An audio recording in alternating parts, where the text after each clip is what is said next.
বিয়ের আগে যে জিনিসটা পছন্দ করতাম না, বিয়ের পরে সেটাই ভালো লাগে। কেন এই কথাটা বলছি অবশ্যই বলবো গো। হ্যালো এভরিওয়ান, তোমরা কেমন আছো? আশা করি সবাই ভালো আছো। আমি তোমাদের আশীর্বাদে মোটামুটি ভালো আছি। দেখো আমি আমার মেয়ের সানস্ক্রিন লাগিয়ে নিচ্ছি, কারণ ওর মুখে দিলেই কুটা উঠেছে। যাই হোক, এখন সানস্ক্রিন লাগিয়ে চলে যাব গন্তব্যে। আর এদিকে আমার ননাস দেখো কালকে নিয়ে এসেছে এই যে ভাদালি পাতা। আর বিয়ের আগে আমি একদমই পছন্দ করতাম না গো। আর বিয়ের পরে মানে বড়া খেতে এতই ভালো লাগে। যাই হোক, এখন টালাও খাওয়া শিখে গেছি। তোমরা কারা কারা টালা খাও বা বড়া খাও অবশ্যই কমেন্টে জানাবে। আমার তো অনেক ভালো লাগে বড়া থেকে টালাটা খেতে, ভালো লাগে রসুন টসুন দিয়ে। ঘুম থেকে উঠে মানুষের চিন্তা করে মাছ মাংস কী কী রান্না করবো, আর আমি লতা পাতা নিয়ে আছি কারণ আমি লতা পাতা খেতে অনেক ভালোবাসি। যাই হোক, এখন আমি ছিঁড়ে নিচ্ছি, ছিঁড়ে তারপরে ধুয়ে রেখে দেবো। আর আরেকটা কথা জানো কি, আমি কালকে ভুলে গেছি কাঁচা লঙ্কার কথা। একটাও কাঁচা লঙ্কা নেই, কাঁচা লঙ্কা ছাড়া তো কোনো রান্নাই হবে না। এদিকে বর মশাই উঠে যাবে। যাই হোক, আমি ফোন করে বলে দিয়েছি একটু পরে নিয়ে আসবে। আর এদিকে ধুয়ে আমি একটাকে জল ঝরিয়ে রাখবো। আর টালা বানাবো আজকে, বড়া বানাবো না। টালা খেতে আমার অনেক বেশি ভালো লাগে। আর সাথে যদি গরম গরম ভাত হয় আর তো বলে লাভ নেই। আর তোমরা যারা যারা খাওনি অবশ্যই খেয়ে দেখবে, অনেক টেস্টি। এদিকে দেখো ডালটা আগে ভিজিয়ে রেখেছিলাম। আর আমরা যেহেতু মুসুর ডালটা কম খাই, চানার ডাল বা অরল ডাল এগুলোই খাই। আজকে অরল ডাল রান্না করবো, বসিয়ে দিলাম।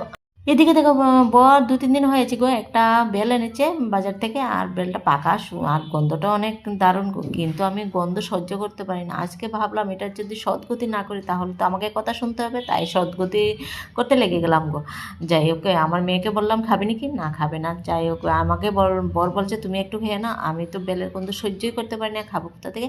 যাই হোক, তারপরে বেলটা একদম সদ্গতি করে বরকে দিয়ে দিলাম 1 গ্লাস। আর আরও কিছু রয়েছে, ওরা কেউ খাবে না, ফ্রিজে রেখে।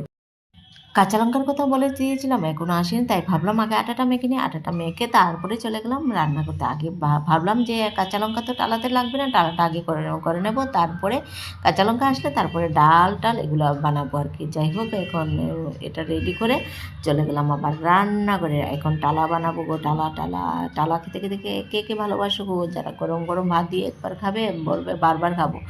যাই হোক, এখন গ্রাইন্ডারে আমি এটাকে পেস্ট করে নেব। ওইদিকে রসুন, টালার জন্য রসুন যা যা লাগে আর কি, রসুন, কালো জিরা আর শুকনো লঙ্কা।